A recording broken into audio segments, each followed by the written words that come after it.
মাংস রান্না করছি। এটা হলো আমাদের পাঁঠার মাংস। এই মাংসটা রান্না হচ্ছে, আমার ননাসরা আসছে, এই উপলক্ষে রান্না হচ্ছে। 4 বোন ওরা আসছে, ভাগনা ভাগিনীরা আসছে। এখানে 3.5 কিলোর মতন মাংস আছে। মুরগির মাংস আছে, মুরগির মাংসটা এখন রান্না হয়নি, মুরগির মাংসটাও দেখাবো। আর এই রান্না দিয়ে আজকে দুপুরে খাওয়া দাওয়া হবে। রান্নার খাওয়া দাওয়ার ভিডিওটাও দেখাবো, আপনারা দেখবেন সবাই মিলে আমরা কেমন আনন্দ করছি।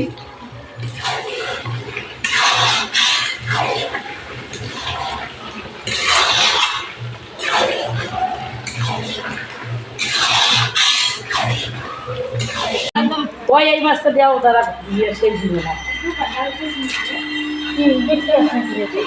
কেমন হচ্ছে রান্না?